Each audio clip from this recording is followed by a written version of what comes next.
Hemp can also clothe the world, and we can do this without using as much fossil fuels. Hemp clothing produces a texture similar to linen, but it's stronger and more durable than cotton.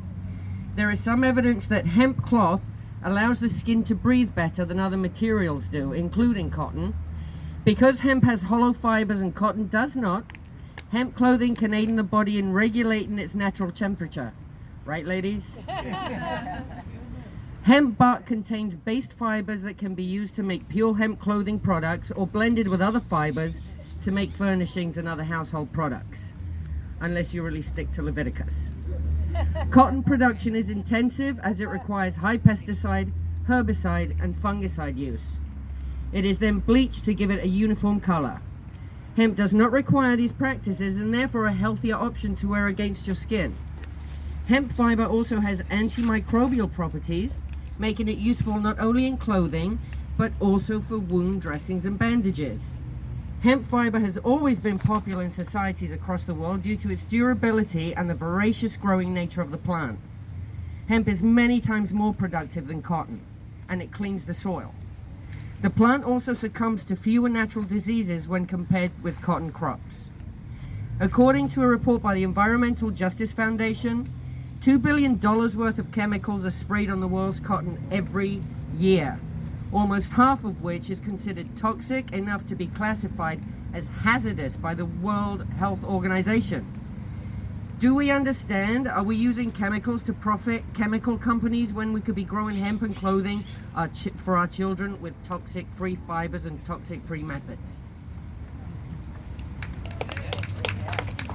Hemp can also build the world. Hemp can be used to build foundations of houses from concrete-like blocks made of a mix of hemp and lime called hempcrete. The blending material acts as an insulation for a house during the building process. It locks carbon dioxide into the structure, keeping out of the atmosphere.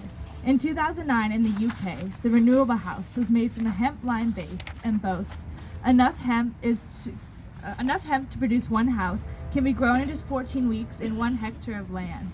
In North Carolina in the US, a house constructed using hempcrete was made in 2010. The builders of the house have attested that the lime in the hempcrete mixture hardens over time, and the walls of the house actually become stronger instead of weakening as traditional walls do. Hemp produces so many tons of usable resources per acre. It is one of the faster growing biomasses of our time. As with most nutrient-rich crops, growing hemp also improves the land, as it improves the soil quality and nutrients found in the soil.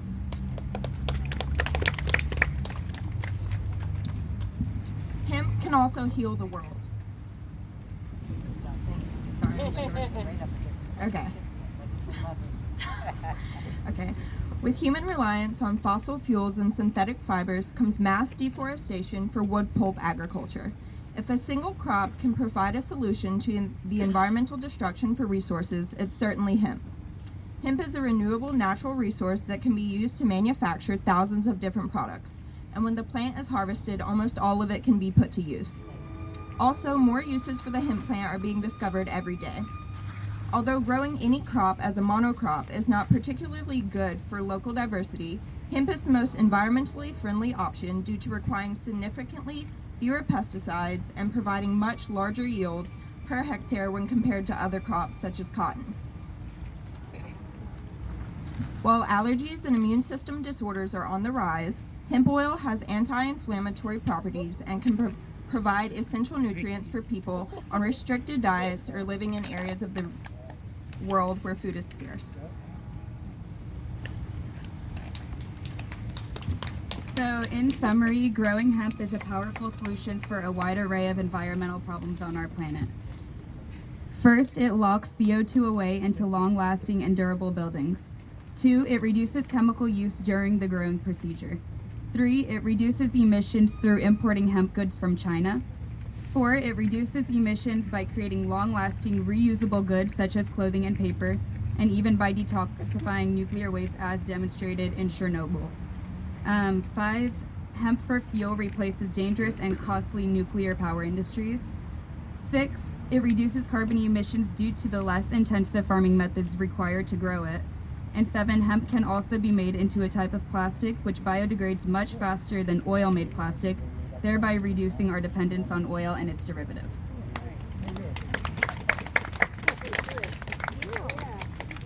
So after knowing all that, and scientists have known this for like 40 years or longer, why has nothing changed? Why are we still trashing our planet and dumping chemicals on Mother Earth? Why isn't anybody doing anything?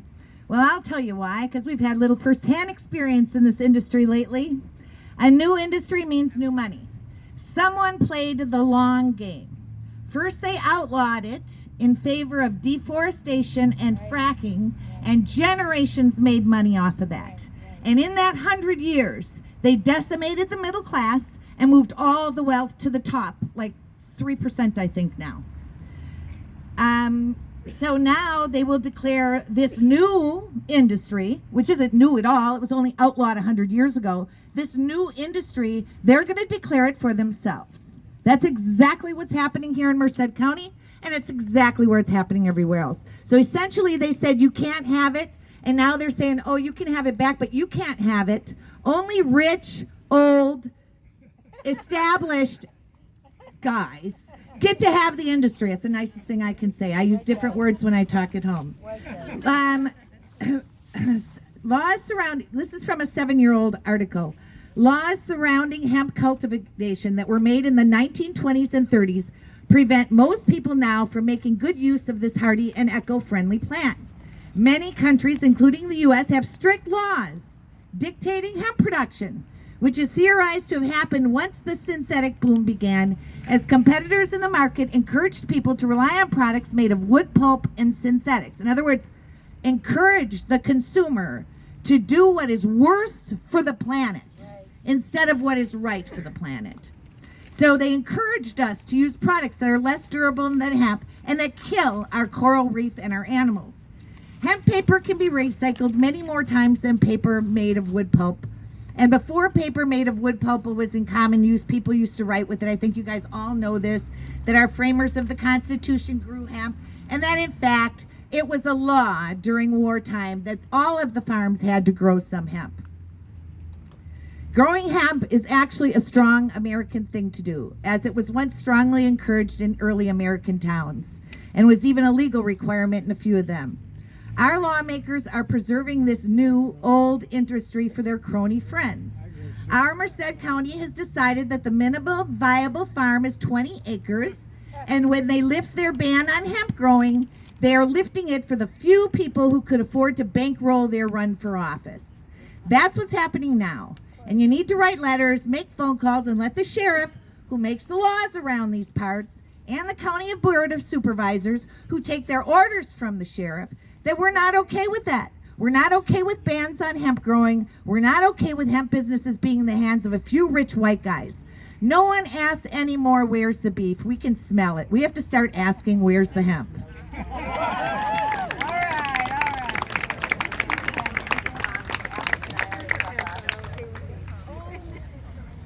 Your son here.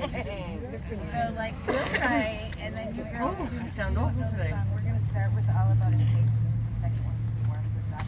And then we'll do Have Not. Oh, they're going to say, try this. Come along. We don't need All About His Face. You ready? Yeah. Come on in here, girls, and try to sing it with us. It's on the bottom one, or at least hum to drown us out a little bit. Yeah. We're missing Sister Sierra, who was 13 years a Franciscan nun and ran their music department the whole time. She's on her way up to Humboldt, and she's the one that makes us sing in tune, so I apologize. No, that's okay. Be in the spirit of it. She won't know. She has the nice voice. Yeah, we croak.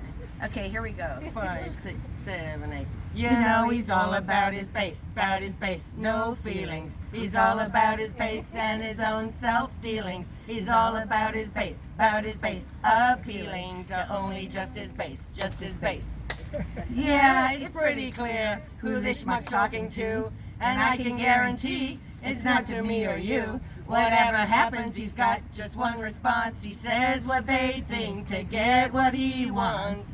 Why is he still talking about all those travel bans? You know it's hard to fathom, but he still has lots of friends. Who, if you ain't never met one, connect the dots, cause they're mostly white supremacists and Russian Twitter bots. You know, Obama, he told us he'd love us no matter what. And Abe Lincoln, he taught us don't settle for what you got. And JFK said don't ask what your country can do for you. But Donald Trump says whatever the hell his base wants him to. Why? Because he's all about his base and it's unproductive. He's all about his base and it's real destructive. He's all about his base and it's reductive. He's all about his base, about his base. He's bringing stupid back. He's an unmanageable maniac. He loves the dummies who don't give him flack. Cause they're his base and they'll believe whatever comes out of that shithole on his face. Michelle Obama said when they go low, that's when we go high.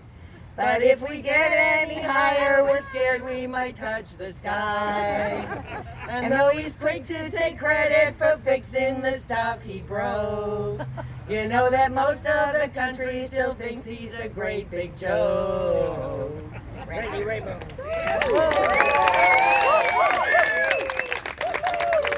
You want to hear about Kavanaugh now?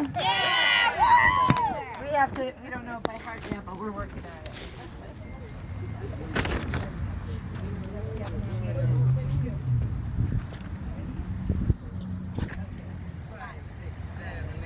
Republicans assumed he was a shoo-in. Political control was all they saw. But look whose reputation's now in ruin. Judge Kavanaugh. Why, who could have foretold the accusations, which find simple last minute from her bra? And now the Dems demand investigations of Kavanaugh. Kavanaugh, a name that makes the liberals squirm. But Kavanaugh is the pig who they confirmed. Now Grossley's having late night Twitter meltdowns, and Spartacus is practically in tears. They'd rather he withdraw. Is this the final straw? Or is it just the start of 40 years with Kavanaugh? If his accuser talks, he may well be screwed. In his own words, no one's above the law. He always looks like he just ate bad seafood. Judge Kavanaugh. You might say that he cockblocked Merrick Garland. The Dems might say it's still stuck in their craw. Now headed for the highest court in our land. Judge Kavanaugh. Kavanaugh, they sure ain't going how we planned. But Kavanaugh, don't try to shake his hand. Now he's accused of sexual misconduct, a crime at which our president's a pro. And though some say pshaw, some find it well a flaw. Some privileged old white assholes can't say no to Kavanaugh. To Trump, he's just a walking campaign promise. When questioned, he just tends to hem and haw. He's like a younger, whiter Clarence Thomas. Judge Kavanaugh. If Donald Trump says he'll prevail, then Kavanaugh will likely go to jail. But Brett, you've been confirmed since last November. Please try to love the country that you serve, or just throw out the law and make America the 1950s Russia we deserve. Fred Kavanaugh.